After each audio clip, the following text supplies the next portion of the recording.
பனையூர் பண்ணையார், மறுமரியாதைக்குரிய நடிகர் விஜய். பாசிசமும் பாயாசம்னு பாயாசத்தை ஒருத்தர் ஒண்ணா வைக்கிறான்னா அவனுக்கு உண்மையிலேயே அரசியல் தெரியவில்லை, மனநலம் பாதிக்கப்பட்டிருக்கு என்றுதான் எடுத்துக்கொள்ள வேண்டும். நீங்கள் பாசிசத்துக்கு எதிரானவர்கள் என்று சொல்வதற்காக லட்சக்கணக்கான உயிர்களை இந்த மாவட்டம் எடுத்திருக்கிறது. ஜனநாயகவாதிகளை, பொதுவுடைமைவாதிகளை, பொதுமக்களை அடால்ஃப் ஹிட்லர் என்கிற மனிதன் துடிதுடித்துக் கொண்டிருக்க வரலாறு உண்டு. அந்த பாசிசத்தை ஒருவன் ஜெனரலைஸ் பண்ணி ஜஸ்ட் லைக் தட் தானே அப்படி ஒருத்தர் கடக்குறான்னா இது ஒன்னும் சினிமா டைலாக் இல்ல மிஸ்டர். எடப்பாடி அவர்களுக்கு நீங்க எதை பார்த்தாலும் எப்படி தெரியும்னா நமக்கு இது தமிழா இல்ல இந்த நிலம் என்னவாக இருக்கிறது, உரிமை என்ன, மக்கள் தெரியும். ஆனா எடப்பாடிக்கு எல்லாமே செங்கல், இது சிமெண்ட், இது ரோடு, இது இவ்வளவு கமிஷன் அந்த சொல்லோட தான் தெரியும். இந்த 4.5 ஆண்டுகளில் பல்கலைக்கழக மானிய குழு என்று ஒன்று வந்து ஒட்டுமொத்தமாக பல்கலைக்கழகங்கள் மீதும் கல்லூரிகள் மீதும் தாக்குதல் நடத்தி கல்வியை மாநில பட்டியல் ஒன்றிய பட்டியல் என்கிற வாதத்தை எல்லாம் தாண்டி கல்லூரி பாடத்திட்டத்தில் ஒன்றிய அரசு தலையிட்டு நொறுக்குகிற போது எடப்பாடி எங்க மிச்சம் சாப்பிட்டுக்குதான் கேட்கிற கேள்வி. 4 வருஷம் முதலமைச்சர் நான் இருந்தேன், எங்க அம்மா இருந்தாங்க, எங்க ஐயா பெருமரியாதைக்குரிய எம்ஜிஆர் இருந்தாங்க, அவ்வளவுதான் இருந்த போது எங்களுக்கு சிக்கல் வரல. இப்ப ஏன்டா சிக்கல் கொடுக்கறேன்னு நீ மோடி எதிர்த்து பேசியிருந்தேனா, அமித்ஷாவை எதிர்த்து பேசியிருந்தேனா நாக்பூர் அடிப்பேன்னு சொல்ல மாட்டேன். நீ உன் சொந்த மொழியில் பூஜை செய்யாதே. அந்த கடவுளுக்கு ஒரு மொழி படைக்கப்பட்டிருக்கிறது, அந்த கடவுளின் மொழியை நீ பூஜை செய். இந்த காஸ்ட்லி பழக்க வழக்க சட்டத்தை நம்மளும் கடைபிடிக்கலாம்னு உள்ள போனா இல்ல இந்த பழக்க வழக்கத்தை கடைபிடிக்கிறதுக்கு கஸ்டமரியஸ் லா படி நீ பிரம்மன் தலையில பிறந்திருக்க வேண்டும், உயர்சாதியாக இருக்க வேண்டும் என்று எங்க வருமானம் வருமோ, எங்க இன்கம் அதிகம் வருமோ அங்கெல்லாம் உங்களையும் என்னையும் நிப்பாட்டாம தெருவோரத்துல கும்பிடுறோம் சாமின்னு சொல்லி நீங்க எல்லாம் கோபுரத்தை பார்த்து கும்பிட்டா கோடி புண்ணியம், கோயிலுக்கு வெளியே இருங்கன்னு பழமொழி சொன்ன போது ஒரே ஒரு கிழவன் தான், பெரியாருங்கிற பெருங்கிழவன் தான் கேட்டான், ஏண்டா கோபுரத்தை பார்த்து கும்பிட்டாவே கோடி புண்ணியம்னா கோயிலுக்குள்ள போனா எவ்வளவுதா புண்ணியம் வரும்னு யாரெல்லாம் உள்ள விடுறான்னு கேட்டார். ஓரணியில் தமிழ்நாடு என்று மாண்புமிகு தமிழ்நாடுடைய முதலமைச்சர் எங்கள் திராவிட முன்னேற்ற கழகத்துடைய தலைவர் அறிவித்திருக்கிறார். அது என்ன ஓரணியில் சாதிகளை மதங்களை கடந்து ஒரு கருத்தாக நான் நிற்போம்னு அதற்கு சாட்சி இந்த கூட்டம். இங்கே நிற்கிறவங்க எல்லாம் திமுக காரங்க இல்லை, இங்கே உட்கார்ந்துருக்க யாரும் திராவிட கழகத்து உறுப்பினர்கள் இல்லை, பெரியார் திராவிட கழகத்து உறுப்பினர்கள் இல்லை. ஆனால் கருத்தியல் ரீதியாக இந்த மண் எப்போதும் தந்தை பெரியாரை தலைவராக ஏற்றிருக்க கொண்டிருக்கோம் தான் இந்த கூட்டத்துக்கு வந்திருக்கும். நமக்கு ஒரு கருத்து இருக்கும், அந்த கருத்து பக்கத்து வீட்டில் இருக்கிறவனை என்ன சாதி என்ன மதம் பார்க்காம அவன் கத்துனா சக மனுஷன் கத்துறான், அவனுக்கு பசிச்சா நம்மகிட்ட இருக்கக்கூடிய ஒரு கவலை சோறை கொடுப்போம், அவனுக்கு தண்ணி தேவைச்சா நம்ம ஒரு கவலை தண்ணியை கொடுப்போம், அவன்கிட்ட வந்து நம்மளும் தண்ணியை வாங்கி கொடுக்கலாம். அந்த தண்ணி சாதி பார்க்காது, அந்த சோறு தீட்டு பார்க்காது. அவன் பண்டிகை போல் ரம்ஜான் வந்துட்டா என்ன பாய் எங்களுக்கு பிரியாணி இல்லையா, கிறிஸ்மஸ் வந்துட்டா என்ன எங்கள் வீட்டுக்கு சோறு இல்லையா, அது ஆடி கூழாக இருந்தாலும் நான் ராமசாமியோட பக்தராக இருந்தால் கூட எனக்கு கூழ் ஊற்றலையான்னு கேட்போம். இதுதான் தமிழ்நாடு சொல்லியிருக்கக்கூடிய சமத்துவம். நம்மலாம் சாலையில் போகும்போது பார்த்தோம்னா எங்கேயோ ஒரு இடத்துல ஒரு நெடுஞ்சாலையில் போய் இருக்கும்போது ஒரு சிவன் கோயிலோ ஒரு முருகன் கோயிலோ ஒரு விநாயகர் கோயிலோ ஒரு காளி கோயிலோ இல்லை ஒரு மசூதியோ இல்லை ஒரு தேவாலயமோ இடிபட்டு கிடந்திருந்தா இங்கே இருந்திருக்கக்கூடிய எல்லாரும் மனநிலையும் என்னவா இருக்கும்? ரோட்டு ஓரத்தில் கட்டிட்டாங்க போல இருக்கு, இந்த ஹைவேஸ் இடிச்சு போட்டாங்க, அவ்வளோதான் தமிழ்நாட்டுடைய மனநிலை. இதே வேலையாக போச்சு, ரோட்டில் கட்டுறது வேலையாக போச்சு. அப்படி சொல்கிற ஆள் யாராக இருப்பார்னா நெத்து நிறைய திருநீர் இல்லை நெத்து நிறைய நாமம் இல்லை ஒரு திராட்சைக்கொட்டை இல்லை அனுதினமும் ஜபம் பண்ணுற ஒரு சிலுவையை போட்டுட்டு ஒரு குல்லாவை போட்டிருக்கக்கூடிய அவர் எந்த மதமாக இருந்தாலும் ரோட்டில் கட்டினா இடிக்கத்தானே சார் செய்வாங்க. தன்னை கடவுள் படைத்தார் என்று நம்புவார், தான் கடவுளால் தான் இயங்குகிறேன் என்று நம்புவார், இந்த பயணத்தை எனக்கு கடவுள் தான் அமைத்து கொடுத்தார் என்று நம்புவார். ஆனால் சாலை ஓரங்களில் தன் கோயிலோ தன் மசூதியோ தன் தேவாலயமோ ஆக்கிரமித்திருந்தால் அது இடிப்பது தானே சரி என்று இந்தியாவில் ஒரே ஒரு மாநிலம் அறம் பேசுகிறது என்றால் அது தமிழ்நாடு மட்டும்தான். ஒருவேளை அந்த கோயில் அந்த மசூதி அந்த தேவாலயம் தமிழ்நாட்டுக்கு மேலே வேறு எந்த மாநிலத்திலும் ஒரு செங்கல் உருவி இருந்தால் இந்த செங்கலை கஜினி உருவினாரா, இந்த செங்கலை பாபர் உருவினாரா, இந்த செங்கலை ஆங்கிலேயன் உருவினார்களா, இல்லை இந்த செங்கலை நான் பிராமின் உருவினார்களா என்று ஒரு இயக்கம் நடத்தி ஒரு பதட்டத்தை கொண்டு வர வேண்டும் என்று மூளையில் உதிக்கிறது என்றால் அது வட இந்தியாவில் இருக்கிறது. அந்த விதையை இந்தியாவுக்கு விதைத்த இயக்கம்தான் ஆர்எஸ்எஸ்ங்கிற மத பாசிச ஒரு கும்பல் விதைத்திருக்கிறது. இப்போது அந்த விதையை தமிழ்நாட்டில் தூவ நினைக்கிறது. விதைப்பவர்களாக பனையூர் பண்ணையார், மறுமரியாதைக்குரிய நடிகர் விஜய், பெருமரியாதைக்குரிய மாடுகளுடைய தலைவர் சீமான், பெருமரியாதைக்குரிய சிலுவம்பாளையத்திலிருந்து ஏழையாக வந்தேன் என்று மரியாதைக்குரிய அண்ணாமலை அவர்களால் கொலை வழக்கு குற்றச்சாட்டப்பட்ட கொலையாளி பட்டம் சுமந்த பழனிசாமி போன்ற பல பேர் அந்த விதைகளை தூக்கி கொண்டு வருகிறார்கள். நாம் எப்போதும் பெருமையோடு சொல்கிறோம், இது பெரியார் மண். நாங்கள் எப்போதும்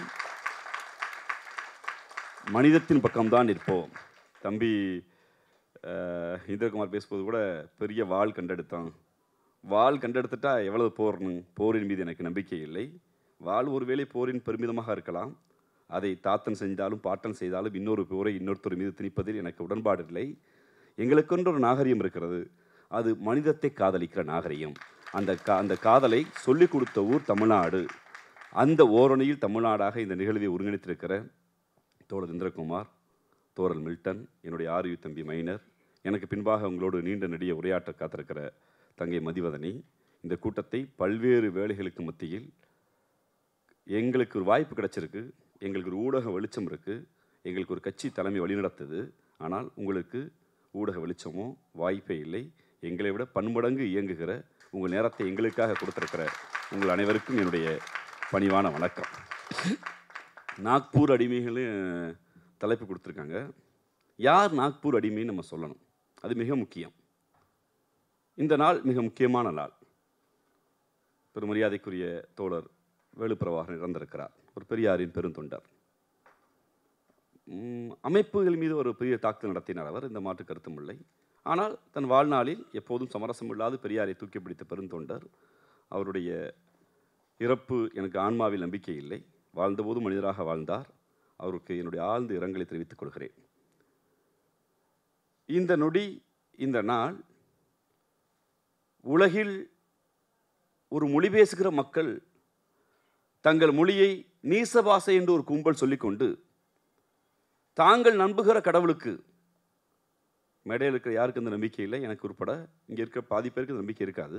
ஆனாலும் என்னுடைய அம்மா, என்னுடைய அப்பா, என்னுடைய தங்கை, என்னுடைய சக தோழன், என்னுடைய மனைவி, என்னுடைய நண்பர்கள்லாம் இந்த கடவுளை கும்பிட போகிற போது தன் கடவுள் முருகன், தன் கடவுள் பெருமாள், தன் கடவுள் சிவன், தன் கடவுள் காளி, தன் கடவுள் விநாயகர் என்று, அது தன் கடவுளாக வேப்ப மரத்தை பார்த்தாலும், தன் கடவுளாக கடலை பார்த்தாலும், தன் கடவுளாக சூரியனை பார்த்தாலும் வணங்குகிற போது அப்பா வர்ணா, அப்பா இந்திரா என்று பெயர் சொல்லி தன் கடவுளை அழைக்கிற போது, அந்த கடவுளுக்கு நீ உன் சொந்த மொழியில் பூஜை செய்யாதே.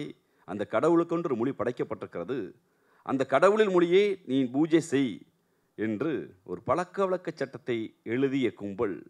அந்த பழக்க வழக்க சட்டத்தை சரி கொஞ்சம் காஸ்ட்லியாக இருக்குது, இந்த காஸ்ட்லி பழக்க வழக்க சட்டத்தை நம்மளும் கடைபிடிக்கலாம்னு உள்ள போனால், இல்லை இந்த பழக்க வழக்கத்தை கடைபிடிக்கிறதுக்கு, குருமாராக இருக்கிறதுக்கு கஸ்டமரியஸ் லா படி நீ பிரம்மன் தலையில் பிறந்திருக்க வேண்டும், உயர்சாதியாக இருக்க வேண்டும் என்று எங்கே வருமானம் வருமோ, எங்கே இன்கம் அதிகம் வருமோ அங்கேயெல்லாம் உங்களையும் என்னையும் நிப்பாட்டாமல் தெருவோரத்தில் கும்பிடுறேன் சாமின்னு சொல்லி நீங்கள்லாம் கோபுரத்தை பார்த்து கும்பிட்டா கோடி புண்ணியம், கோயிலுக்கு வெளியே இருங்கன்னு பழமொழி சொன்னபோது ஒரே ஒரு கிழவன் தான், பெரியாருங்கிற பெருங்கிழவன் தான் கேட்டான், ஏண்டா கோபுரத்தை பார்த்து கும்பிட்டாவே கோடி புண்ணியம்னா கோயிலுக்குள்ள போனால் எவ்வளோதெல்லாம் புண்ணியம் வரும்னு யாரெல்லாம் உள்ளே விடுறான்னு கேட்டார். அந்த கிழவன் தமிழ்நாட்டுக்குள் நாமெல்லாம் தமிழர்கள், இனத்தால் திராவிடர், நம் மொழி ஒரு பாரிய வரலாற்றை கொண்ட மொழி, ஒருபோதும் தமிழர் பெருமை பேசியவர்களை பெரியார், ஆனால் தமிழர் உரிமைக்காக பெரியாரை தவிர யாரும் விருந்ததில்லை என்பதுதான் தமிழ்நாட்டின் வரலாறு. அவர் பெயரில் இந்த நிகழ்வு ஆரம்பிக்கிறது. வரலாற்றில் 1967ஆம் ஆண்டு இந்த நொடியில்தான் பேரறிஞர் அண்ணா என்கிற ஒரு பெரும் தலைவர் தமிழ்நாடு சட்டமன்றத்தில் சென்னை மாகாணம் இல்லை, இனிமேல் தமிழ்நாடு வாழ்க, தமிழ்நாடு வாழ்க, தமிழ்நாடு வாழ்க என முழங்கி தமிழ்நாடு என பெயரிட்டு இந்த நாளில் தோழர்கள் இந்த இயக்கத்தை நடத்தியிருப்பது உண்மையிலேயே பெரும் மகிழ்ச்சி. இந்த ஆர்எஸ்எஸ் அடிமைகள்னு ஒரு தலைப்பு. ஏன் அடிமைகள்ங்கிறோம்? இந்தியாவுடைய அரசமைப்பு சட்டம் உலக நாடுகளுக்கு முன்பு உலக நாடுகள் எல்லாம் எப்போதும் நாம் மனிதர்களாக நாம் படைக்கப்பட்ட போதே ஒரு அரசு என்கிற எந்திரம் வர வேண்டும் என்று சில பேர் படைத்தார்கள். அதை பேராசான் காரல் மார்க்ஸ் சொல்கிறார், அரசே இல்லாத உலகுதான் மானுடம் தான் உண்மையான விடுதலை. அப்படின்னா என்னை யாரும் கேள்வி வைக்காத, நான் உன்னை கேள்வி வைக்க மாட்டேன். கான்ஸ்டபிள் நிறுத்தாத, போலீஸ்கார் நிறுத்தாத, அமைச்சர் இருக்க மாட்டார், முதலமைச்சர் இருக்க மாட்டார். அப்படி சிஸ்டமே இருக்காது. மனிதர்களாக இயங்குவோம் என்பது ஒரு பூரண விடுதலை. அதை அறிவாசான் காரல் மார்க்ஸ் கனவு காண்கிறார். ஆனால் இடைக்கால ஏற்பாடாக இந்த சமூகத்தில் அரசு ஒன்று அமைய வேண்டும் என்கிற போது, அந்த அரசு அமைந்தபோது இந்தியாவுடைய அரசமைப்பு சட்டம் என்று ஒன்று அமைகிற போது, அந்த அரசமைப்பு சட்டத்தின்பால் ஒரு அமைப்பு இயங்கும் என்றால், இந்தியாவில் எழுதப்படாத ஒரு அரசமைப்பு சட்டத்தை எழுதி ஒரு பாசிச பயங்கரவாத மத அமைப்பு இயங்குகிறது என்றால் அது ஆர்எஸ்எஸ்ங்கிற ஒரு அமைப்பு தான். அரசமைப்பு சட்டத்துக்கென்று சில நோக்கங்கள் இருக்கிறது. இந்தியாவுடைய அரசமைப்பு சட்டம் எல்லோருக்கும் எல்லாம் கொடுக்கிற we the people of India, இந்திய மக்களாகி நாம் ஜனநாயக குடியரசாக எழுத்தில், பேச்சில், நடமாடுவதில், வணிகம் செய்வதில் ஒரு சுதந்திரம் வேண்டும். இந்த நாடு ஒரு சோசியலிச, இந்த நாடு ஒரு செக்குலரிசமாக விளங்க வேண்டும் என்று எண்ணிலடங்காதவோர் எழுதி பேசினார்கள். அது அரசமைப்பு சட்டம். அதேபோல் இன்னொரு அமைப்பு ஒன்று பேசுகிறது, இந்த நாடு எப்படி இருக்க வேண்டும் என்று. அன்பு கொண்ட நண்பர்களே, உங்களுக்கு தெரியுமா, அரசமைப்பு சட்டத்தின்படி நீதி வழங்குகிற உச்சநீதிமன்ற நீதி அரசர்களில் 20 வரைக்கும் 52 பேர் இனிமேல் வந்து போயிருக்கிறார்கள். அந்த 52 பேரில் 97 விழுக்காடு இருக்கக்கூடிய நான் பிராமீன்கள் என்று சொல்கிற பார்ப்பன அல்லாதோர் வெறும் 3 இல்லை 4 பேர் தான். அரசமைப்பு சட்டப்படி இயங்க வேண்டும் என்று நாம் கருதுகிற அந்த அரசமைப்பு சட்டத்தில் நீதி வழங்குகிற அந்த இடமே அப்படி இருக்கிறது என்றால், அரசமைப்பு சட்டப்படி இயங்க மாட்டேன், இந்தியாவில் இருக்கிற அனைத்து கட்சிகளையும் இயக்குவேன், கோயில்களை இயக்குவேன், கடவுளை இயக்குவேன் என்று சொல்கிற ஆர்எஸ்எஸ்ஸுடைய தலைமை பதவிக்கு இதுவரைக்கும் ஒரு நான் பிராமில் வந்ததில்லை. ஜனா கிருஷ்ணமூர்த்தி வருவார், வெங்கையா நாயுடு வருவார், ஏன் ஆடு அண்ணாமலை கூட வருவார், கொஞ்ச நாள் கழித்து பனையூராரும் போகலாம், பெருமரியாதைக்குரிய சீமானும் போகலாம், எடப்பாடிகளும் போகலாம். அவர்களெல்லாம் அவர்கள் அடிமைகள். அவன் ஒரு கருத்தை எழுதுவான், அந்த கருத்தை மக்கள் மன்றத்தில் விதையுங்கள், அந்த கருத்தை மக்கள் மன்றத்தில் கொண்டு போய் சேருங்கள். நாம் அவர்களை அடையாளப்படுத்த வேண்டும். எப்படி அடையாளப்படுத்த வேண்டும்? நேற்று முன்தினம் இந்தியாவுடைய எஜுகேஷன் பாலிசியை தீர்மானிக்கிற என்சிஆர்டி மிக முக்கியமான சில முடிவுகள் எடுத்திருக்கிறது. அந்த முடிவில் மிக முக்கியமான ஒன்று, இந்த சிபிஎஸ்இ பாடத்திட்டத்தில் திப்பு சுல்தான் குறித்தும், ஹைதர் அலி குறித்தும், மைசூர் போர் குறித்தும் இருக்காது. இனிமேல் இருக்காது. ஏனென்றால் அவர்கள் இஸ்லாமியர்கள், அவர்கள் பாடத்தை என்ன சொல்ல போகிறோம் என்று. நாம் இந்த நேரத்தில் தான் மத சுதந்திரம் குறித்து பேசுகிற நாம், மதத்துடைய வெளிப்படைத்தன்மை குறித்து பேசுகிற நாம், மதச்சார்பை குறித்து பேசுகிற நாம், யார் திப்பு சுல்தான், யார் ஹைதர் அலி என்பதை பேசியாக வேண்டும். பேசுகிற போது தோழர் இந்திரா சொன்னார், கோவையில் ஒரு கூட்டம் என்று. கோவையுடைய அடையாளமாக இருப்பது கோணியம்மன் கோயில். கோவன்புத்தூர், கோவன் என்கிற அரசன் ஆண்டான், அதான் கோவன்புத்தூர் கோயம்புத்தூராக மாறியது. அது பெரும் அடையாளம் கோணியம்மன் கோயில். குண்டுவெடிப்பு நடந்தபோது அந்த இடத்திலிருந்து தான் சங்கிகள் தங்களுடைய களரி ஆட்டத்தை ஆரம்பித்தார்கள், மத பயங்கரவாதத்தை ஆரம்பித்தார்கள். அந்த கோணியம்மன் கோயிலை கட்டி கொடுத்தவர் மாவீரன் திப்பு சுல்தான் என்பதுதான் வரலாறு. மாவீரன் திப்பு சுல்தான், மாமன்னர் ஹைதர் அலி யார்? இவர்கள் தமிழும் கன்னடமும் விளையாடுகிற சாம்ராஜ் நகர், மைசூர், சத்தியமங்கலம், கோயம்புத்தூர் என்று கொங்கு ரீஜன் என்று நாம் என்று சொல்லுகிற, அது வெறுமன நாட்டொள்ளி தமிழ் பேசுகிற பகுதி. தமிழும் கன்னடமும் கலந்து ஒரு காலத்தில் இருந்த அந்த பகுதியில் இந்தியாவின் மதச்சார்பின் அடையாளமாக இருந்தவர்கள்.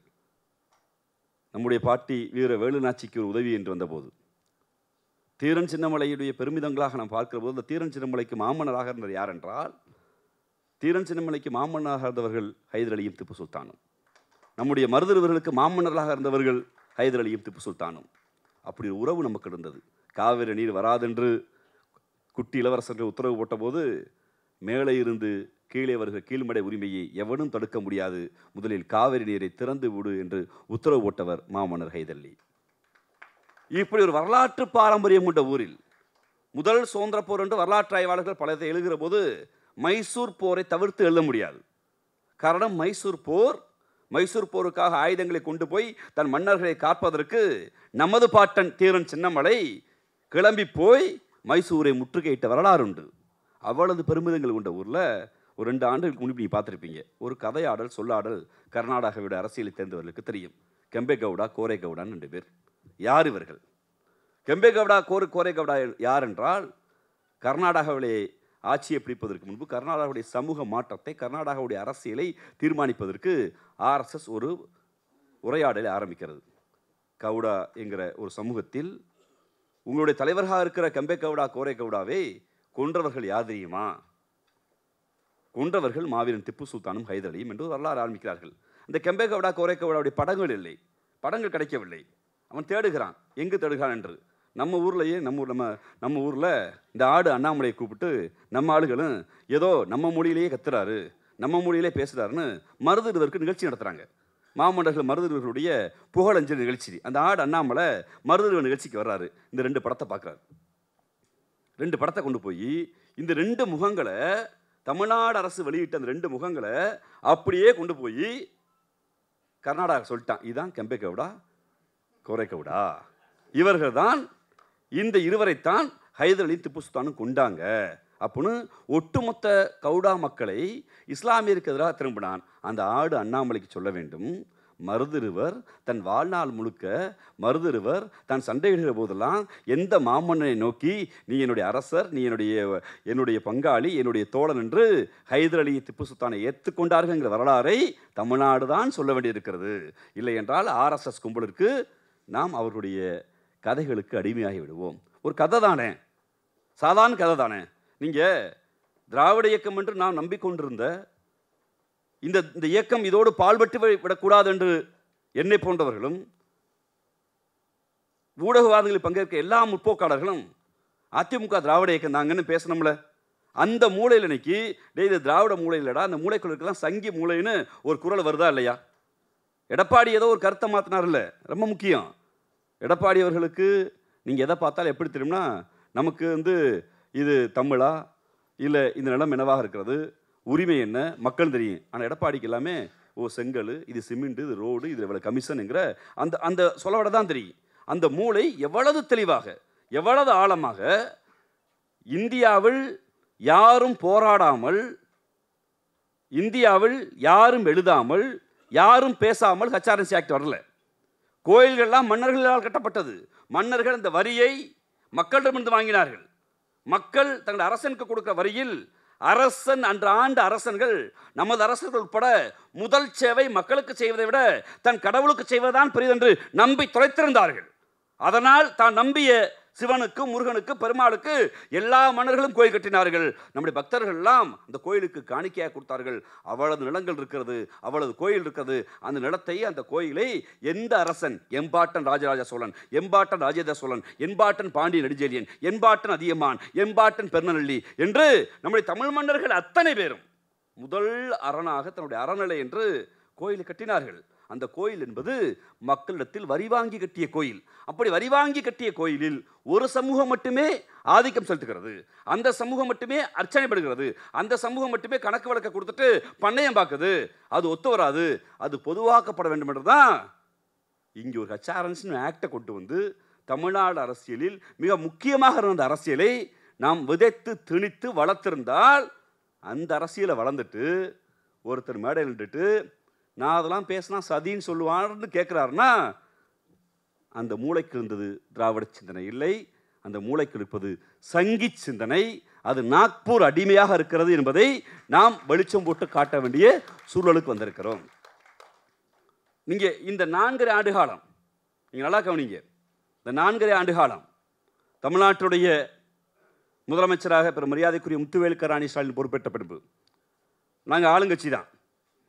ஆனால் ஒன்றிய அரசுக்கு எதிராக போராட வேண்டிய, ஒன்றிய அரசுக்கு எதிராக கருத்து சொல்ல வேண்டிய, ஒன்றிய அரசுக்கு எதிராக பரப்புரை செய்ய வேண்டிய, ஒன்றிய அரசுக்கு எதிராக கருத்துருவாக்கம் செய்ய வேண்டிய வேளையில் நீங்களும் நாங்களும் ஒன்றாக நிற்கிறோம். வெகுஜன மக்களோடு சேர்த்தான் சொல்கிறேன், ஊடகவியலாளரோடு சேர்த்தான் சொல்கிறேன், திமுகவுக்கு வாக்களிக்காத மக்களோடு சேர்த்தான் சொல்கிறேன். ஒரு கருத்தை உருவாக்குறோம்ல. தமிழ்நாட்டில் பெரிய கட்சி என்று நம்பப்படுகிற, தமிழ்நாடு இன்னைக்கு வாக்கு வங்கி அரசியல் பெரிய கட்சியாக இருக்கக்கூடிய அதிமுக என்கிற கட்சி இந்த 4.5 ஆண்டு காலம் ஒட்டுமொத்தமாக தமிழ்நாடு பெருமையாக பார்க்கிற ஒன்று கல்வியில் சிறந்த தமிழ்நாடு. நம்ம பெருமையாக பார்க்குறோம். நம்ம தான் அப்பா அம்மா தான் படிக்கலை, நம்ம தாத்தா பாட்டி படிக்கலை, நம்ம பேருக்கு முன்னாடி இந்த சாதின்னு போட்டிருந்தா வழி இல்லை, நம்ம பேருக்கு முன்னாடி பிஏ, எம்ஏ, பிஎஸ்சி, எம்எஸ்சின்னு போடுவோன்னு தந்தை பெரியார் ஆரம்பித்து வைத்த அந்த பட்ட வைத்த நெருப்பு இன்னைக்கு சாதியை போட்டால் கொஞ்சம் கூச்சப்படுறோம். எல்லாரும் சைடில் எல்லார்ட்டையும் சாதி இருக்கானா, அது எல்லார் வீட்டுக்குலையும் இருக்குது. அந்த மனநோய் மாறுவதற்கு இன்னும் 1000 ஆண்டுகள் ஆகும். ஏனென்றால் நம்முடைய முதலமைச்சர் சொன்னதுதான் 2000 ஆண்டுகால அழுக்கை 100 ஆண்டுகால திராவிட இயக்கம் முழுவதுமாக துடைத்துவிட்டது என்றால் துடைத்து விடவில்லை, கொஞ்சம் மாற்றி இருக்கிறது. எங்களுக்கு இன்னும் 1000 ஆண்டு காலம் ஆகும் என் அப்பாவிடம் சாதியை மறைப்பதற்கு, என் தாத்தாவிடம் சாதியை மறைப்பதற்கு. ஒருவேளை நான் தாத்தாவாகும் போது, நான் அப்பாவாகும் போது என் பேரப்பிள்ளை சொல்லுவான், எங்கள் தாத்தா சாதி மறுப்பாளர் என்று சொல்லுவான். அந்த நிலைக்கு இன்னும் பல நூற்றாண்டு காலம் இருக்கு எனக்கு. ஆனால் அதற்கு எதிராக ஒரு கருத்தை தொடர்ந்து பேச வேண்டிய தேவை இருக்கிறது, தொடர்ந்து கருத்துருவாக்கம் செய்ய தேவை இருக்கிறது. இந்த 4.5 ஆண்டுகளில் பல்கலைக்கழக மானிய குழு என்று ஒன்று வந்து ஒட்டுமொத்தமாக பல்கலைக்கழகங்கள் மீதும் கல்லூரிகள் மீதும் தாக்குதல் நடத்தி கல்வியை மானிய பட்டியல், மாநில பட்டியல், ஒன்றிய பட்டியல் என்கிற வாதத்தையெல்லாம் தாண்டி கல்லூரி பாடத்திட்டத்தில் ஒன்றிய அரசு தலையிட்டு நொறுக்குகிற போது இந்த எடப்பாடி எங்கே மிச்சம் சாப்பிட்டுக்குதான்னு கேட்குற கேள்வி இருக்கு. நான் தான் கல்லூரி கட்டினேனே, நான் என் ஆட்சியில் 70 பிரின்சிபல்ஸை நியமித்தனே. ஆமாம் சாமி, நீ நியமிச்ச. ஆனால் கல்லூரி கற்றுவதற்கு இந்த 4.5 ஆண்டுகளில் பேராசிரியர்கள் சம்பளம் கொடுப்பதற்கு, பேராசிரியர் பதவி கொடுப்பதற்கு, லட்சக்கணக்கான மாணவர்களுக்கு பட்டம் அளிப்பதற்கு ஆளுநர் மறுத்த போது 4 வருஷம் முதலமைச்சர் நான் இருந்தேன். எங்கள் அம்மா இருந்தாங்க, எங்கள் ஐயா பெருமரியாதைக்குரிய எம்ஜிஆர் இருந்தாங்க, அவ்வளோதான் இருந்தபோது எங்களுக்கு சிக்கல் வரல. இப்போ ஏன்டா சிக்கல் கொடுக்குறேன்னு நீ மோடி எதிர்த்து பேசியிருந்தேனா, அமித்ஷாவை எதிர்த்து பேசியிருந்தேனா, உன்னை நாக்பூர் அடிப்பேன்னு சொல்ல மாட்டேன். பரவாயில்ல, கொஞ்சம் வேணும் தெம்பு திராணி உனக்கு இருக்குன்னு நினைப்பேன். இப்போது சொல்கிறேன், நாங்கள் உறக்க சொல்கிறோம், நாக்பூர் அடிமைகள் என்பது நேரடியாக நாக்பூர் எப்போதும் வராது, அது ஒருபோதும் வெளியே வராது. அது ஒரு அதிகார மையம். நாக்பூருடைய வெறும் நாக்பூர் நமக்கு ஆரஞ்சு மட்டும் தான் தெரியும். ஆனால் நாக்பூருக்கு உள்ளே இருக்கக்கூடிய பெரிய சுற்றி மதில் சுவரால் கட்டப்பட்ட அந்த கோட்டைக்குள், அந்த இரும்பு கோட்டைக்குள் தமிழ்நாட்டுக்குள்ளிருந்து போகியவர்கள் சிலவே சொற்ப பேர் தான் இருப்பார்கள். அதற்கு உள்ளே போவதற்கு சில தகுதிகள் இருக்கிறது. அந்த தகுதிகளை வாக்கு வங்கி அரசியல் இருக்கிற நான் வெளிப்படையாக சொல்லிவிட முடியாது. ஆனாலும் இங்கு கோயிலுக்குள் போவதற்கு என்ன தகுதி வேண்டும் என்று, சிலையை தொடுவதற்கு என்ன தகுதி என்று சில தகுதி வைத்திருக்கானோ அதுபோல் ஹார்ட்கோராக உள்ள அந்த கட்டடத்துக்குள்ள ஒருவர் வச்சிருக்கான். ஆனால் அவர் ஏஜென்ட்டுகளாக, அடிமைகளாக சிலர் அனுப்புவான். அப்படி அனுப்பப்பட்ட ஏஜென்ட்டுகளில் பிரதானவர் தான் இப்போது அவர்கள் தேர்ந்தெடுக்கிற ஆயுதம் எடப்பாடி பழனிசாமிங்கிற ஆயுதம். இன்னொரு ஆயுதத்தை இப்போது கொண்டிருக்கிறார்கள் மிஸ்டர் பெருமதியாக்கு நடிகர் விஜய். நான் போகிற இடம் முழுக்க சொல்லுதுண்டு, நீங்கள் இந்த கருத்தை உருவாக்கித்தான் ஆக வேண்டும். ஏன் மேடையில் பாயசமும் பாயாசம்னு பாயசத்தை பாயாசத்தை ஒருத்தர் ஒன்றா வைக்கிறான்னா அவனுக்கு உண்மையிலேயே அரசியல் தெரியவில்லை, மனநலம் பாதிக்கப்பட்டிருக்கு என்று தான் எடுத்துக்கொள்ள வேண்டும். பாசிசம் என்கிற வார்த்தையை பயன்படுத்தியது என்பதற்காக, நீங்கள் பாசிசத்துக்கு எதிரானவர்கள் என்று சொல்வதற்காக லட்சக்கணக்கான உயிர்களை இந்த மாவட்டம் எடுத்திருக்கிறது. இவர் பாசிஸ்ட் என்று சொல்கிற போது, ஆம் பாசிஸ்ட் என்று சொல்லி ஜனநாயகவாதிகளை, பொதுவுடைமைவாதிகளை, பொதுமக்களை அடால்ஃப் ஹிட்லர் என்கிற மனிதன் துடிதுடிக்க கொண்டிருக்க வரலாறு உண்டு. பாயசம் என்கிற பெயரை சொல்ல போதே நடுநடுங்கிய காலங்கள் உண்டு. ஹிட்லர், முசோலினி என்று எழுதுகிற போதே பாசிசவாதிகள் என்று பயந்த காலம் உண்டு. அந்த பாசிசத்தை ஒருவன் ஜெனரலைஸ் பண்ணி ஜஸ்ட் லைக் தட் தானே அப்படின்னு ஒருத்தர் கடக்கிறான்னா, இது ஒன்றும் சினிமா டைலாக் இல்லை மிஸ்டர். எங்களுடைய எண்ணிலடங்காத எங்களுடைய மூத்தவர்கள் எல்லாம் எழுதி எழுதி எழுதி பேசி இங்கு கருத்தை உருவாக்கி எது பாசிசம் என்று வகுப்படுக்கிற போது நீ கம்பேர் பண்ணி திமுகவும் பாசிசம் ஒன்று சொல்கிறேன்னா உனக்கு பாடம் எடுக்க வேண்டிய நிலை இருக்கிறது. மிஸ்டர் விஜய், உங்களுக்கு தெரியுமா, நான் கோவையில் ஆர்ப்பாட்டத்தில் பேசிய போது கூட சொன்னேன், ஒருவேளை பீகாரில் பிறந்திருந்தால், யூபியில் பிறந்திருந்தால் நடிகர் விஜய் என்ன ஆயிருப்பார்? ஒரு கற்பனை, என்ன ஆயிருப்பார் யோசித்து பாருங்கள். தமிழ் சினிமா என்பது பெரிய சினிமா உலகம். இன்னைக்கு ஏதோ ஒரு ஊரில் கன்னியாகுமரியிலையோ, ராமநாதபுரத்துலையோ, தேனியிலையோ, ஒரு கிராமத்திலையோ, ஏன் பெருமரியாதைக்குரிய மாடுகளுடைய தலைவரான சீமான் இளையாங்குடியில் பிறந்திருக்காருல்ல, இளையாங்குடியில் பிறந்து பிஏ பட்டம் வாங்கிட்டு நான் சென்னைக்கு போனால் பொழைச்சிக்குவேன், எனக்கு நல்லா கதை எழுத தெரியும், நான் நல்லா வசனம் பேசுவேன், போய் திரைக்கதை வசனம் எழுதலாம், நான் நல்லா நடிப்பேன், நல்லா ஆடுவேன், நல்லா பாடுவேன்னு திரு சீமான் போன்று பல லட்சக்கணக்கான கருப்பு தேகம் தொங்க தொங்க சொந்த ஊரில் இருந்தால் சாதி அடையாளம் இருக்கும், சொந்த ஊரில் இருந்தால் மத அடையாளம் இருக்கும், சொந்த ஊரில் இருந்தால் என் அப்பம் பார்த்த தொழிலை நீ பனையேறான்னு சொல்லுவான், வளையலான்னு சொல்லுவான், ஆடு மாடு மேய்டான்னு சொல்லுவான், செருப்பு தேய்டான்னு சொல்லுவான். அதுக்கு பின்னாடி ஒரு தீண்டாமை வரும், இந்த ஊரே வேணாம், நகரத்துக்கு போய் சென்னைக்கு போய் பிழைக்க போகிறேன்னு லட்சக்கணக்கான தோழர்கள் சென்னை நோக்கி வந்தோம்ல. நான் கவிஞன் ஆகிறேன், நான் எழுத்தாளர் ஆகிறேன், நான் நல்லா நடிப்பேன், நடிகராகிறேன், நல்லா இசையமைப்பாளர் ஆகிறேன், நான் நல்லா பாடுவேன், பாடகராகிறேன்னு ஒரு நம்பிக்கை விதை இங்கு வைத்திருக்குது அல்லவா. இந்த நம்பிக்கை விதை இந்தியாவில் ஒரு 4 நகரை தவிர எந்த நகருக்கும் இல்லை. அது என்ன 4 நகர்? ஒன்று சென்னை என்கிற நம்முடைய இந்த சினிமா உலகம் கோடம்பாக்க உலகம். இன்னொரு உலகம் 1960களில் தமிழ் சினிமாவிலிருந்து பிரிந்து போன தெலுங்கு சினிமா. இன்னொரு உலகம் 1980களில் தமிழ் சினிமாவிலிருந்து பிரிந்து போன கன்னட சினிமா. இன்னொன்று 2000களில் தமிழ் சினிமாவிலிருந்து பிரிந்து போன மலையாள சினிமா. 4 சினிமா உலகம் இருக்கிறது. மலையாளத்தில் ஒருத்தன் கண்ணூரிலோ, ஒருத்தன் மலப்புறத்திலோ, ஒருத்தன் கொச்சினிலோ, ஒரு திருவனந்தபுரத்தில் பிறந்தவன் எனக்கு நடிக்க தெரியும், எழுத தெரியும், பேச தெரியும் என்றால் கிளம்பி கொச்சின் போ, நீ ஒரு சூப்பர் ஸ்டாராக வளரலாம்.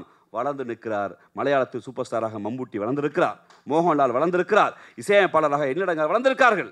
நான் எங்கோ ஒரு ஊரில் பெல்காமில் பிறந்தேன், சாம்ராஜ் நகரில் பிறந்தேன், நான் துளூவில் பிறந்திருக்கேன், நான் கோவாவு பக்கத்தில் பிறந்திருக்கேன், எனக்கு கன்னட சினிமா ஆசை இருக்குன்னா கிளம்பி பெங்களூரு வா. அங்கே ராஜ்குமார்னு ஒரு ஹீரோ இருக்காரு, அங்கே யாஸ்னு ஒரு ஹீரோ இருக்காரு, ஒரு சினிமா உலகம் இருக்கு, உனக்கு நடிக்க தெரியும், எழுத தெரியும், உனக்கு திரைக்கலைஞர் மீது காதல் உண்டா, இலக்கியத்தின் மீது காதல் உண்டா, கிளம்பி வான்னு ஒரு கன்னட சினிமா வளர்ந்துருக்கு. நான் வைசாக்கில் பிறந்திருக்கேன், திருப்பதியில் பிறந்திருக்கேன், குண்டூரில் பிறந்திருக்கேன். எனக்கு தெலுங்கு சினிமா மீது காதல் இருக்குது, எனக்கு தெலுங்கில் எழுத தெரியும், தெலுங்கில் படிக்க தெரியும், தெலுங்கில் பேசி நடிக்க தெரியும் என்றால் கிளம்பி ஹைதராபாத்துக்கு வா. ஒரு சிட்டி இருக்கு, ஒரு தெலுங்கு சினிமா இருக்கு, அங்கே சிரஞ்சீவிங்கிற சூப்பர் ஸ்டார் வளர்ந்துருக்காரு, பவன் கல்யாண் வளர்ந்துருக்காரு, இசையமைப்பாளர்கள் பல பேர் வளர்ந்துருக்கான் வான்னு அந்த இளைஞர்களுக்கு ஒரு நம்பிக்கை இருக்குது அல்லவா? அதேபோல் தமிழ்நாட்டின் ஏதோ ஒரு மூலையில் பிறந்து சுமார் மூஞ்சி குமாரா இருந்தாலும் 200 கோடி ஓவா சம்பளம் வாங்குறதுக்கு நடிகர் விஜய் வளர்ந்திருக்கிறார்.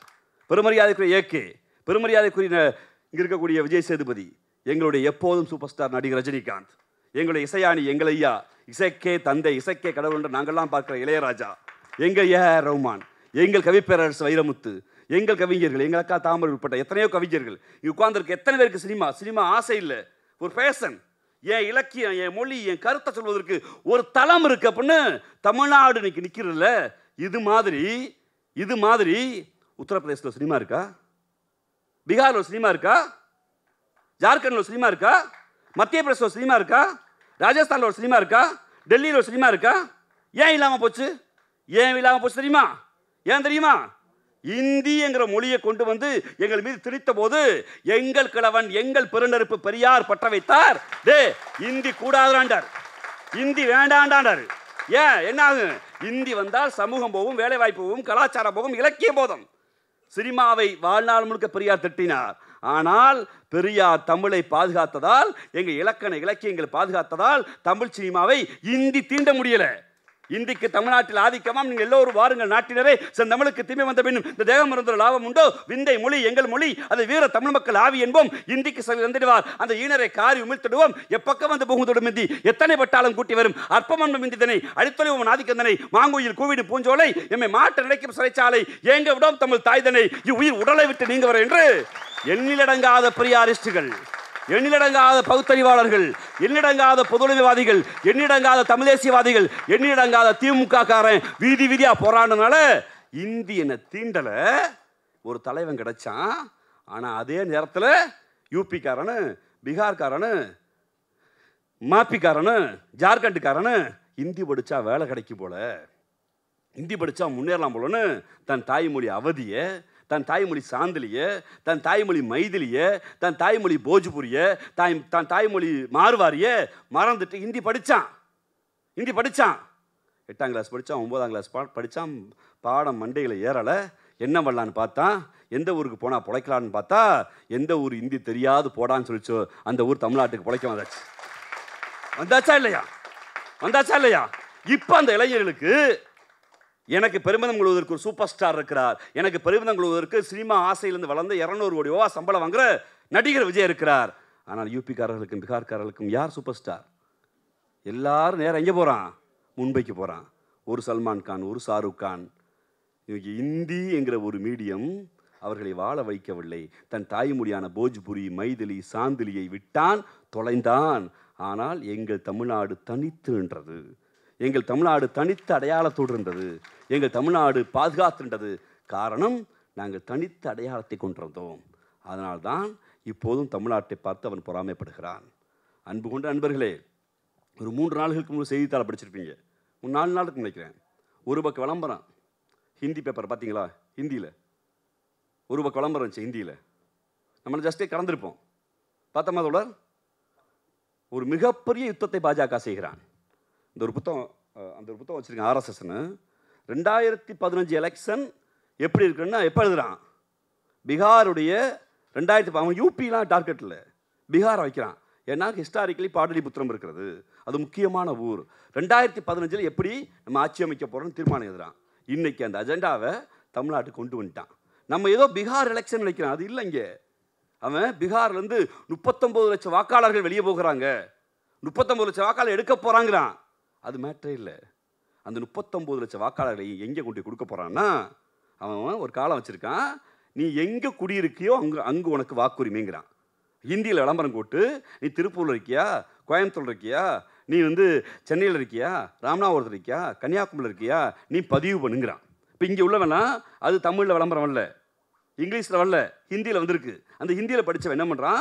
ஆமாம், ஐ ஆம் ரெசிடென்சி, நான் இங்கே வாழ்கிறேன். எங்கே வாழ்கிற? ஏற்கனவே ஒரே நாடு ஒரே ரேஷன் விட்டு வந்தாச்சு. எனக்கு இருப்பிட சான்றிதழ் எங்கே இருக்குது? ரேஷன் கார்டு கோயம்புத்தூர் இருக்குது, ரேஷன் கார்டு திருப்பூர் இருக்குது, ரேஷன் கார்டு பல்லாவரத்தில் இருக்குது, ரேஷன் கார்டு அரக்கோணத்தில் இருக்குன்னு. இப்போ என்ன பண்ணுறான்? அந்த செயலியில் 39 லட்சம் வாக்காளர்கள் தென்னிந்தியாவிலேருந்து பதிவு பண்ணுறான். நான் இருப்பிடம் எங்கே இருக்கேன்? இந்த ஊரில் இருக்கேன். அங்கே என்ன பண்ணுறான்? 39 லட்சம் வாக்காளர்களை டெலீட் பண்ணுறான். டெலீட் பண்ணிவிட்டு யாரெல்லாம் டெலீட் பண்ணமோ நாங்கள் நீக்கியவர்கள் எல்லாம் சேர்க்க போகிறோம்னு கை தூக்கிறோம் கோர்ட்டில். கோர்ட் என்ன சொல்ல? ஒரே நாடு ஒரே இந்தியா, பரவாயில்ல, நீ ஜனநாயக கடமையாற்றுறதுக்கு வயது வந்தவருக்கு வாக்குரிமை கொடுக்கணும், பரவாயில்ல, நீ போகணும் கோர்ட்டு சொல்லுமா இல்லையா? அப்போ டெலீட் செய்யப்பட்ட 39 பேரில் எவனோ ஒருத்தன் சுப்ரீம் கோர்ட் போவான். நான் பல்லடத்தில் இருக்கேன், என்னுடைய வாக்கை மோடி நீக்கிட்டாரும் பாரு. வாதாடுறதுக்கு வழக்கறிஞர் அஸ்வினிகுமார் வருவார். அஸ்வினிகுமார் யார்? பாஜக வக்கீல். பார்க்குற நீதியரசர், இந்த நாடு ஜனநாயக நாடு, article 19 clear says everybody is going on any land India. இவர் 7 ஆண்டுகளாக திருப்பூரில் இருக்கார். நீ நீக்கினது ஜனநாயக விரோதம், அதனால் நீ அவருக்கு வாக்குரிமை கொடு. அஸ்பர் இந்த எதுப்படினா இன்னைக்கு வந்திருக்க அமெண்ட்மெண்ட் படி இந்த எலெக்ஷனுடைய மேனிஃபெஸ்டோ என்ன சொல்லுதுன்னா, இந்த மேனிஃபெஸ்டோ எங்கே நீ குடியிருக்கியோ அங்கே தான் ஓட்டுன்னு சொல்லிடுச்சு. அதனால் 39.9 லட்சம் பீகார் வாக்காளர்களுக்கும் நீ தமிழ்நாட்டில் கேரளாவில் வாக்குரிமை கொடுன்னு உத்தரவு வரப்போதா இல்லை எழுதி வச்சுக்கோங்க. வந்துட்டா என்னாகும்? தமிழ்நாட்டில் 15 லட்சம் இந்தி வாக்காளர்கள். அவன் யாருக்கு ஓட்டு போடுவான்? திராவிட இயக்கங்களுக்கும் இங்கே இருக்கக்கூடிய அதிமுகங்கிற போட்டியில் எத்தனை விழுக்காடு வாக்கு வித்தியாசம்? இது வரைக்கும் 2 விழுக்காடு 3 விழுக்காடு தான் தேர்தல் தீர்மானிக்குது. அப்போ 15 லட்சம் வாக்காளர்கள் தமிழ்நாட்டுக்கு வரப்போகிறான். அந்த 15 வாக்காளர்கள் பாஜகவுக்கு வாக்களிக்க போகிறான். மறைமுகமாக தமிழ்நாட்டின் மீது படையெடுக்கிற வேலையை ஆர்எஸ்எஸ் எழுதி வைத்து விட்டான். அதுதான் இன்னைக்கு எலெக்ஷன் ரூல். அது எவ்வளோ தெளிவாக இருக்கான் பாருங்க. நீங்கள் ரொம்ப தீவிரமான பிரச்சனைகளில் ஆர்எஸ்எஸ் எங்கே ஒளிஞ்சிருக்கான் பார்த்துருக்கீங்களா? ரொம்ப இருக்க பிடிச்சி வச்சுக்க சார், கோர்ட்டில் பார்த்துக்க சார்பா sir, matter spending court sir, இப்போ ஏன் சார் டிஸ்கஸ் பண்ண? நம்மளும் ஜனநாயக நாடில் இது கோர்ட்டில் பார்த்து பாம்பான். அப்போ நீதிமன்றத்தின் போய் பின்பு ஒளிந்து நாங்கள்லாம் வழக்கறிஞர்கள் அணி வைக்கிற போது நீதிமன்ற அணியை வைத்திருக்கக்கூடிய பாஜகங்கிற கட்சி இந்த நாட்டின் ஜனநாயகத்தின் மீது மறைமுகமாக தாக்குதல் நடத்துகிறது. அந்த தாக்குதலை கண்டும் காணாமல் சில நாக்பூர் ஏஜென்ட்டுகள் இங்கு இருக்கிறார்கள். அந்த ஏஜென்ட்டுகள் யார் என்பதை அம்பலப்படுத்தி, அந்த ஏஜென்ட்டுகள் இவர்கள்தான், இந்த கருத்து தான் அந்த நாக்பூர் கருத்து என்பதை உறக்கச் சொல்ல வேண்டியிருக்கிறது. அதில் பிரதானவராக இன்னைக்கு வளர்ந்திருப்பவர் தான் பாசிசத்தையும் பாயாசத்தையும் உண்ணாக்குகிற 200 கோடி ஓவா சம்பளம். ஒருவேளை பீகார்லேயும் யூபியில் பிறந்திருந்தா எங்கள் ஊருக்கு சொற்றுவாங்களையோ சொற்று பானிபூரி பேல்பூரி விற்க வந்திருக்கிற பெருமரியாதைக்கு அந்த தொழில் நான் கொச்சப்படுத்தலை. அது பிரதான தொழில். என் சகோதரன், இந்திய சகோதரன், நான் பார்க்க முடியாத, நான் என் ஊரில் போய் கம்பி கட்டினேன்னா, என் ஊரில் போய் சித்தாள் வேலை பார்த்தேன்னா, என்னாலையா வந்தாளா, இந்த சாதிக்காரன் சித்தாள் வேலை பார்க்குறான், இந்த சாதிக்காரன் பானிபூரி விற்கிறான், அப்படி சாதி பெருமனுக்கு இழுக்கு வந்துடும்னா வெளியூர் தாண்டி போய் சாதியெல்லாம் மறைச்சிட்டு நான் ஆடு மாடு மேய்க்கிறேன், ஒட்டவை மேய்க்க கூட போய்க்கிறேன். ஆனால் சொந்த ஊரில் இருக்க மாட்டேன்னு சொல்கிறோம்ல, அந்த சொந்த ஊரில் வெம்பாடு பட்டு தான் உழைக்கிறான்.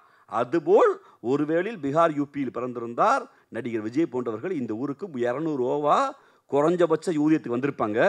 ஆனால் திராவிட இயக்கமும் பெரியாரின் பெருந்தொடர்களின் உழைப்பால், பாசிசத்தை எதிர்த்து உழைத்ததால், இங்கு இந்தி தீண்டாமல் இருந்ததால், பாசிச கருத்து வராமல் இருந்ததால், சுமாராக இருந்தால் கூட மூஞ்சிக்கு 200 கோடி ரூபா சம்பளம் வாங்குறேன்னா, நீ பாசிசத்தையும் திராவிட இயக்கத்தை உண்ணாக்குறேன்னா நீ தான் நாக்பூர் ஏஜென்ட் நம்ம சொல்ல வேண்டிய தேவை இருக்கிறது. அது எடப்பாடியாக இருந்தாலும், இல்லை மாடுகளின் தலைவன் மரியாதைக்குரிய சீமானாக இருந்தாலும், அந்த ஏஜெண்டுகளை அம்பலப்படுத்துகிற வேலையை தொடர்ந்து செய்வோம். பெரியார் என்கிற பெருநெருப்பை தொடர்ந்து வாசிப்போம். பேரறிஞர் பெருந்தகை அண்ணா சொன்னது போல் இந்த ஆட்சி பெரியாருக்கான ஆட்சி. அதைத்தான் உங்களுடைய மாண்புமிகு முதலமைச்சர் அவர்கள் முத்துவேல் கருணாநிதி ஸ்டாலின் அவர்கள் கிடைக்கிற நேரத்திலெல்லாம் தன்னுடைய கருத்தை பாசிசத்துக்கு எதிராக, மதவாதிகளுக்கு எதிராக, இந்த மொழி மேன்மைக்காக, மக்கள் மேன்மைக்காக எல்லாம் தாண்டி மனிதத்திற்காக எப்போதும் பேசி வருகிறார். மனிதம் வளரட்டும். வாய்ப்புக்கு நன்றி. வணக்கம்.